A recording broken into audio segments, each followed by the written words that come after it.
Amahoro y'Imana kuri mwese abakurikiye Ifunguro TV, wahisemo kubana natwe mu buzima bwacu bwa buri munsi. Imana iguhe umugisha kandi turagushimiye wowe utubonye nonaha ukifuza kubana natwe mu minsi dusigaje kuba turi kuri Ifunguro TV. Imana ibahe umugisha cyane. Nkuko mubizi channel ni Ifunguro TV, hanyuma amazina ni Ingabire Mukamunezi Francine, Mama Blessing, umubyeyi Yesu yagiriye neza kandi akanyemerera kumukorera, ndetse nkanagera ahangaha uri kunyumva. Wowe uri kunyumva uri rero uyu mwanya niho Imana inyohereje kugira ngo nkubwire ko hari imbaraga z'Imana zikomeye, kandi ndifuza ko wakira ubwiza bw'Imana. Amaboko y'Imana isumba byose akakurambukira.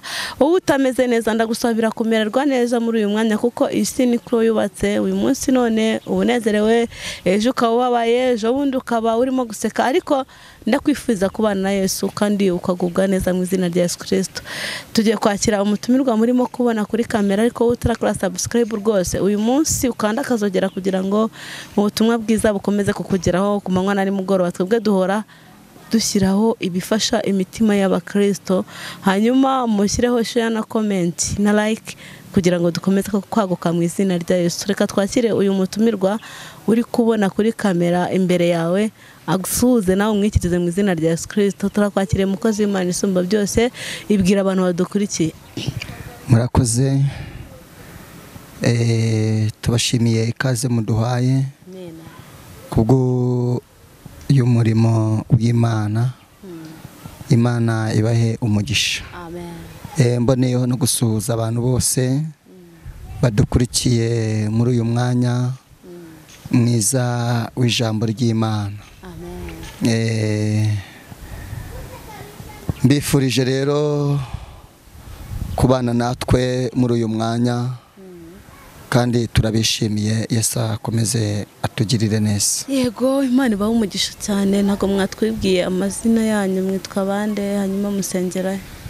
Amazina yanjye nitwa Ngarambe Patrice, ndi umukozi w'Imana, nsengera ADPR Batsinda, niho mbarizwa muri iri torero. Yego, Imana iguhe umugisha cyane. Imana iguhe umugisha kandi Imana ikubake, ikwagure, ikomeze, ikwegeze kure harenze ahangaha, kuko ndabyibuka ko yavuze ko uzakora umurimo w'Imana mu Rwanda no hanze. Hanyuma watangiye kugera hanze, ivugabutumwa ryatangiye kugera hanze. Mu minsi iri imbere ibirenge birayo maze gukandagirayo, hari n'igihe uzajyanayo na shiri wenda mukajya gutemberayo, ntawamenya. Kimwe cyo nuko Imana iri kugukoresha iby'imbaraga. Imana iduhana umugisha. Reka tubanze dusenga Imana rero kugira ngo ibintu Imana yateguye ko twakira tubyakire neza mu izina rya Yesu. Mana turagushimiye, uri umubyeyi, uri umwami, uri umukozi w'umuhanga, uri umunyembaraga nyinshi, uri umuhoza w'amarira, uri agakinga k'amakuba. Izina ryawe ni ryiza. Turagukunda kuko uri Imana yo gukundwa. Haleluya. Uri Imana yo gukundwa kuko uri Imana ishobora byose. Uri Imana izi kunezeza, uri Imana izi gutetesha, uri inshuti itabura kuboneka mu byago no mu makuba, uri igiti cy'inganzamarumbo, uri isambu itarumba. Dusengeye umukozi wawe, tumuhagaritse mu mbaraga z'amaboko yawe. Amaraso y'Imana namutwikire, ahagarare mu gitinyiro cyawe. Akubere mikorofone nawe wivugire, akubere Imana usobanurire imitima igukurikiye. Abantu bagutegereje kuri iyi kamera ni benshi, bamaze iminsi bategereje kumva icyo uvugana nawe ni benshi. Cyubara kibi cyawe Mana, ariko wera w'Imana n'amanukire ku bana nabo, mbaraga mvajuru zibe kuri bo. Amen. Baruhuke, amen. Barwaye bakire, barushe baruhuke, bananiwe bahembuke. Mitima igukeneye, mitima igutegereje, nyurira mu mugaragu wawe. Amen. Urakoze. Mutinyisha ibyo kumutinya bimutinya. Mu izina rya Yesu, mu izina rya Yesu, mu izina rya Yesu. Izuba ryo gukiranuka n'umurasire musiga ubwiza, bamubonye mu bw'ijuru, kandi ibyo bamugambiraho bisohore. Bisabye Imana nizeye mu izina rya Yesu Kristo. Urakoze. Amen. Karibu ubwira abantu badukurikiye ukiri ku mutima wawe mu izina rya Yesu Kristo. Amen. Murakoze, ndabashimiye kaze mu mpaye, nongeye kubifuriza umugisha w'Imana ubane namwe. Ni umunsi mwiza w'umugisha, twongeye kwivuga amazina yacu. Amazina yanjye nitwa Ngarambe Patrice, ndi umukristo w'itorero rya ADEPR Batsinda, nkunda Imana ngakunda n'abantu b'Imana. Nishimiye rero kubana namwe abakozi b'Imana turi kumwe muri uyu mwanya. Imana ibaho umugisha. Bibiliya iravuga ngo umuhati wacu ntabwo ari ubusa ku mwami, kandi ijambo ryarambwiye ngo nitutagwa isari tuzasarura. Cyo nzi neza rero gukorera uyu mugabo nta gihombo kibamo. Ntiwamukoreye rero yikoreye amaboko. Icyo nzi ko agira neza bugacya bukira. Nasomye ijambo rirambwira ngo nubwo ibabaza umuntu ariko ntabwo imubabaza iteka, igigeraho ikagira ibambe. Amen. N'Imana imbabazi. Iki gitondo rero nshuje abantu bose badukurikiye muri uyu mwanya kubw'ijambo ry'Imana Imana yashyize ku mutima wanjye. Mbifuriza kugubwa neza, mbifuriza amahoro aturuka muri Kristo Yesu, mbifuriza imigisha y'Imana aturuka mu ijambo ry'Imana, mbifurije guhirwa mu mirimo y'abako yabo ya buri munsi, kandi mbifurije kuzabana n'umwami Yesu ubwo azahagarara ku bicu agahamagara amazina yose azaba yanditswe mu gitabo cy'ubugingo. Nateguye rero ijambo Imana yashyize ku mutima wanjye. Ni ijambo ry'umugisha, ni ijambo ry'umunezero, ni ijambo ry'ibyishimo dusanga mu gitabo cyo Kuva, ibice byaho ni 14. Turasoma duhereye ku murongo waho wa 13. Ni igitabo cyo Kuva, ni igitabo cya kabiri cyanditswe na Mose, cyitwa Kuvayo kw'Abisiraheli. Ibice byaho ni 14. Turasoma duhereye ku murongo waho wa 13. Turaza no gusangira andi magambo turi buze gusanga mu gitabo cya Yosuwa, ibice byaho naho ni 14. Turaza guhera ku murongo waho wa 6. Nongeye nsubiremo, ni igitabo cya Yosuwa turi buze kongera gusoma, ibice byaho ni 14. Umurongo waho turaza guhera ku murongo waho wa 6. Dusome mu gitabo cyo Kuva, ibice byaho 14, umurongo wa 13. Mose asubiza abantu ati, mwitinya, mwihagararire gusa murebe agakiza Uwiteka ari bubazanire uyu munsi, kuko Abanyegiputa mwabonye uyu munsi mutazongera kubabona ukundi. Uwiteka ari bubarwanirire, namwe mwicecekere. Uwiteka abaza Mose ati, niki gitumye untakira? Bwira Abisiraheli bakomeze bagende. Nawe umanike inkoni yawe, urambura ukuboko hejuru y'inyanja, uyigabanya Abisiraheli bace mu nyanja hagati nko ku butaka. Nanjye ndanangira imitima y'Abanyegiputa bajyemo babakurikire, mbone kwihesha icyubahiro kuri Farawo no ku ngabo ze zose, no ku magare ye, no ku bahetswe n'amafarashi be. Abanyegiputa bazamenya yuko ndi Uwiteka nimara kwesha icyubahiro kuri Farawo no ku magare ye, no ku bahetswe n'amafarashi be. Dusome n'iri jambo dusanga gitabo cya Yosuwa, ibice byaho ni 14, murongo waho n'umurongo wa 6. Ni amagambo meza Imana yasize ku mutima wacu ndetse y'umugisha. Dusome. Abayuda bahera ko basanga Yosuwa, Abayuda bahera ko basanga Yosuwa i Gilugari. Kalebu mwene Yefune umukanazi aramubaza ati, ntuzi icyo Uwiteka yatuvuzeho njyewe? Nawe akabwira Mose umuntu w'Imana turi Kadeshi i Baruneya. Icyo gihe nari maze imyaka 40, twari tukiri Kadeshi i Baruneya. Mose umugaragu w'Uwiteka anuma kujya gutata igihugu bukeye, ngarutse muhamiriza ibyo nari nabonye n'umutima utabesha. Ariko bene data twajyanye bahisha imitima y'abantu ubwoba. Njyeweho nomatanye n'Uwiteka Imana yanjye rwose. Maze uwo munsi Mose ararahira ati, nukuri igihugu wakandagiyemo kizaba gakondo yawe n'iy'abana bawe iteka ryose, kuko womatanye n'Uwiteka Imana yawe rwose. Nuko arongera aravuga ati kandi dore Uwiteka watumye mara imyaka 45 nk'uko yavuze uhereye igihe Uwiteka yabwiriye Mose Abisiraheli bakizerera mu butayu. None uyu munsi njishije imyaka 85, ubu ndacyafite imbaraga nk'uko nari nzifite urya munsi Mose anyoherejeho uko imbaraga zanjye zameraga ku rugamba n'abaranga tabaruka, na n'ubu niko zikiri. None umusozi Uwiteka yavuze urya munsi, icyo gihe umvaga ko Abanaki bari bahari kandi ko hariho imidugudu minini igoswe n'inkiki z'amabuye. None ari aho Uwiteka azaba ari kumwe nanjye mbirukane kuko Uwiteka yavuze. Yosuwa aha Kalebu mwene Yefune umugisha, maze amuha umusozi witwa Heburoni ngo habe gakondo ye. Nicyo cyatumye Heburoni haba gakondo ya Kalebu mwene Yefune Umukanazi na bugingo n'ubu, kuko yomatanye n'Uwiteka Imana ya Isiraheli rwose. Kandi Heburoni kera hitwaga Taruba. Aruba uwo yari umuntu wo mu Banaki ukomeye kuruta abandi. Nuko igihugu gihabwa ihumure. Mwakira ijambo ry'Imana.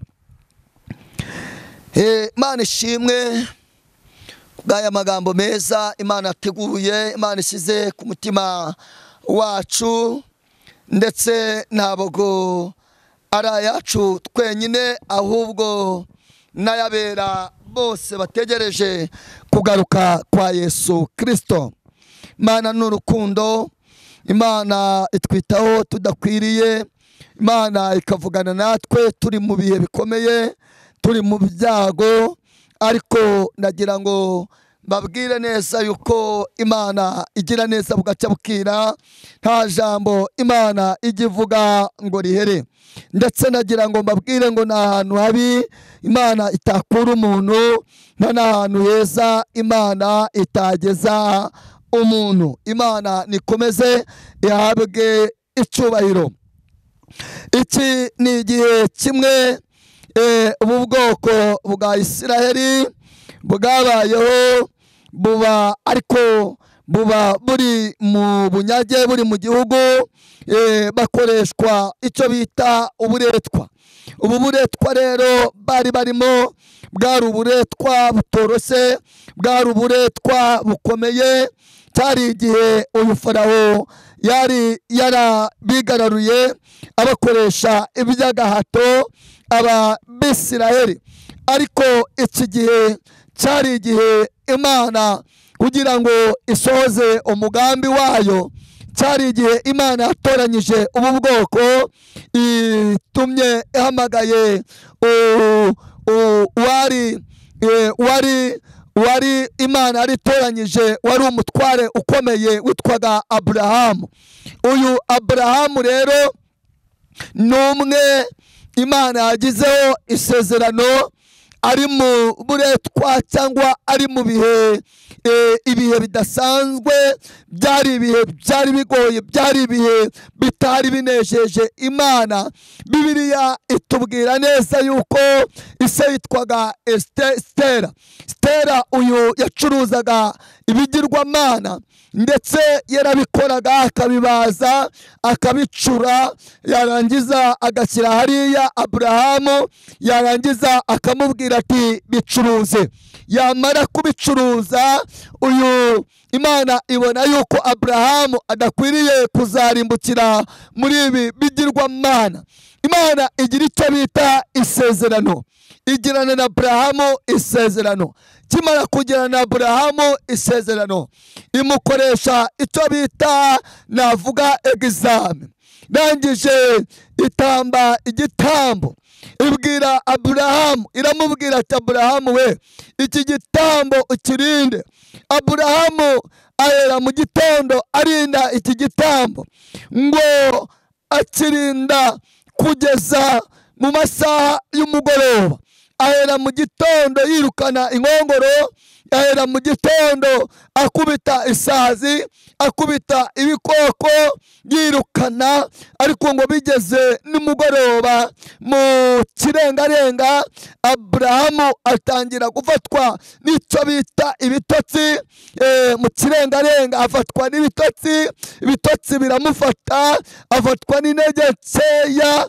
N'igihe tugezemo, igihe kitoroshye, igihe kigoye abagenzi benshi. Turi kubona abantu benshi bari kugera mu gihe Imana yagakwiriye kubatabara, cyangwa bakwiriye gusingira ibisubizo byabo, barangiza bagafatwa n'ibitotsi, bagafatwa n'inyenyeri, bakava mu byizerwa. Kabona umuntu yari umuvugabutumwa, kabona umuntu yari umuririmbyi, kabona umuntu yari umukristo, ariko mu kanya gatoya ukamubona yahindutse, umusanze mu bundi buzima butari bwiza. Imana nyiribihe, Imana nyir'ijuru irangije ireba Aburahamu. Aburahamu iramwitegereza. Kimara kumwitegereza, uyu Aburahamu rangije amaze gufatwa n'ibitotsi, amaze gusinzira, inkongoro ziba ziraje zirangije zanduza igitambo.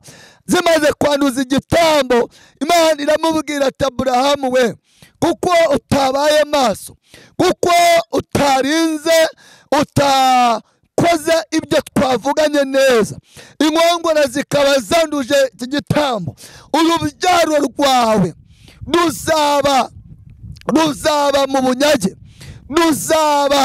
ruzaba abasuhuke mu kindi gihugu.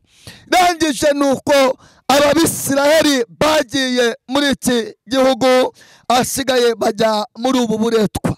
Imana rero iturengere, Imana idufashe, Imana iduhe imbaraga, iturinde kugwa isarura kandi nije. Dukomereze mu isezerano mu mugambi w'Imana.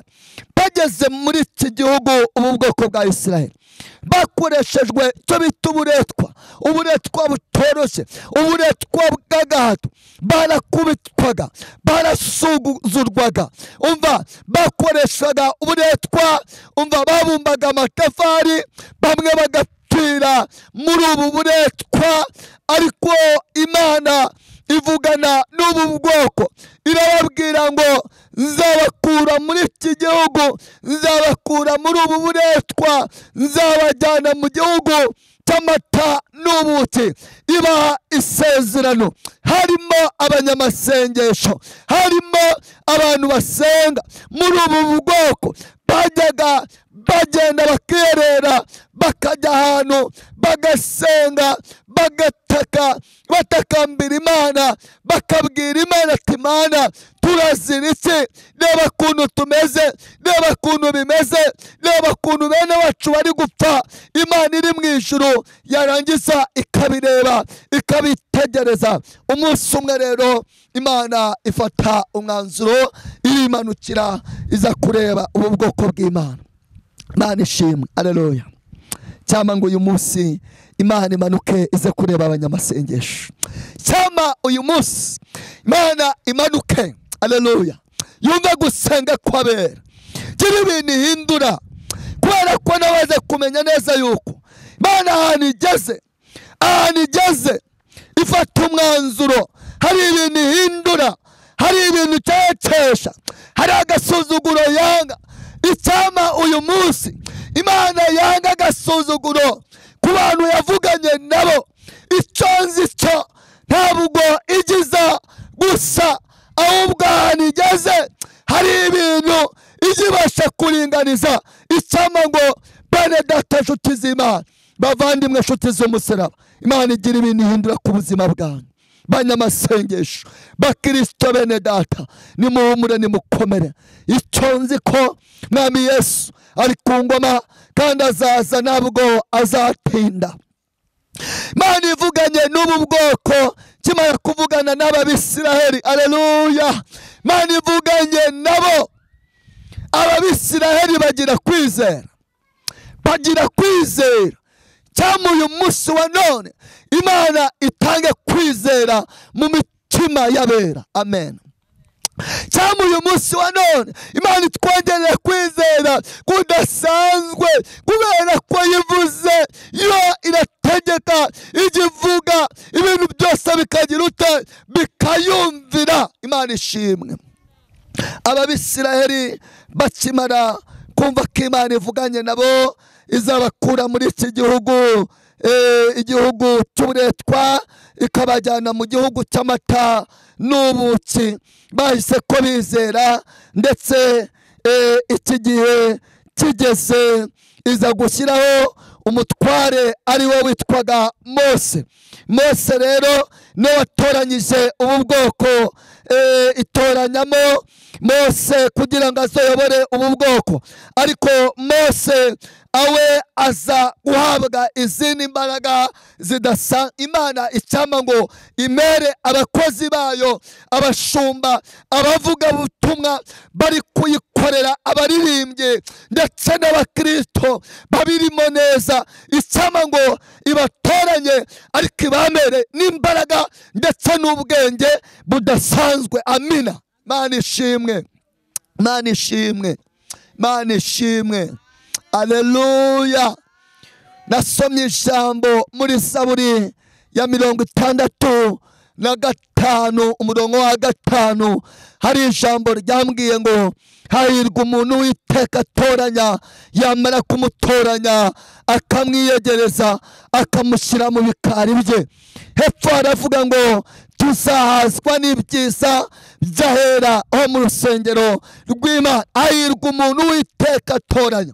Ubu bwoko Imana yari yarabutoranyije, ubu bwoko Imana yari yarabuvuzeho, uyu munsi Imana yari yaramutoranyije, uyu munsi Imana yari yaramuvuzeho. Ikimara kumutoranya, Mose nawe akimara kumva yuko Imana izabakura muri iki gihugu cy'uburetwa ikabajyana mu gihugu cy'amata n'ubuki, atoranya abagabo 12, arababwira ngo mw'abagabo mwe Imana irabatoranyije, kandi batoranyije nk'abagabo b'abanyembaraga, nimujye gutata iki gihugu Imana yavuganye natwe. Imana ishimwe. Haleluya. Imana ibintu igikora ntabwo igikora ibintu by'igihombo, kandi Imana itoranyije itoranya abantu b'umumaro. Imana itoranya abantu b'umumaro. Imana ishimwe. Haleluya. Itoranyije aba bantu bajya gutata iki gihugu. Hagendamo abagabo 2, hagendamo umugabo witwa Kalebu ndetse n'uwitwa Yosuwa. Abo bari abagabo bari mu Bisiraheli, ariko uyu Kalebu yari umunyamahanga, ntabwo yari umwisiraheli. Ariko Imana akimara kumva amakuru, Imana ishimwe, akimara kumva amakuru yo mu ijuru, akimara kumva imvugo y'Imana, aravuga ati nanjye uyu mugabo ntabwo nshobora kuzamuvaho, ntabwo nshobora kuzava paka nanjye amvuka ndahazi, anuka ndahazi, ntabwo nzamuvaho. Ahera ubwo afata umwanzuro wo kubana n'Imana neza. Icyama uyu munsi wa none ibi bihe turimo hagira abantu bafata umwanzuro nka Kalebu wo kubana n'Imana neza. Imana ishimwe cyane, Imana ishimwe. Aleluya. Imana ishimwe. Daniel yari ahantu aravuga ngo abantu basi Imana yabo bazakomera. Aravuga ngo ndetse nibamara gukomera bazakora iby'iki, bazakora iby'ubutwari. Imana ishimwe cyane. Ubu bwoko bw'Isiraheli bukimara kumva iby'Imana ivuganye nabo, Imana yatoranyije uwitwa Mose. Iramubwira ati Mose we, uyu munsi nagutoranyije, uyu munsi ngiye kugukoresha, ngiye kugutuma kwa Farawo. Uyu Mose arangije aravuga ngo ndi umwana, ntabwo nzi kuvuga, mbese najya imbere y'uriya mwami nkamubwira iki? Najya imbere ya Farawo nkavuga iki? Imana iramubwira to ibyo uzavuga ntabwo ari ibyawe, ni njyewe utera burage, ndetse ni njyewe utera kuvuga. Mose we yuvuga ngo ntabwo nzi kuvuga, ndi kumwe nawe. Imana irangije iramuhagurutsa iramubwira ngo genda ujye kwa Farawo, umubwire arekura ubu bwoko bwanjye, umubwire arekure ubu bwoko bujye gukorera Uwiteka mu butayu. Ibaze, tekereza, subiza amaso inyuma. Umuntu nka Mose, umuntu nkanjye, nkagenda imbere y'umwami, narangiza nkamubwira ngo rekura ubu bwoko, rekura aba bantu bajya gukorera Uwiteka, bajya gukorera Imana, bajya gukorera Uwiteka. Umva, ahagarara imbere ya Farawo, ariko agenda afite icyo bita ubutware. Imana ishimwe cyane. Yagiye afite icyo bita inkoni, yarahawe n'Imana. Iyi nkoni yari ubutware Imana yari imuhaye. Ngakimara kugera imbere ya Farawo, ngarangije afata ya nkoni ayirambika hasi, hinduka inzoka. Kimara guhinduka inzoka, uwo mwanya haherekwa umwami ahamagara abapfumu b'abakonikoni, arababwira ati nimuze. Bose batumaho baraza bo mu gihugu cyose cya Egiputa. Bakimara kuhagera ngo bati inkoni zabo, ngo baterera hasi, ngo uwo mwanya zinduka inzoka. Ngo noneho ya nzoka ya Mose ngihera, ngo uwo mwanya ihera kuri buri kamwe, iratoragura, iragenda irabutoragura, iragenda irabutoragura, iragenda irabutoragura, bwose irangije urabumara, bwose irangije ibukuraho. Imana ishimwe ko ari imbaraga yatoraguye.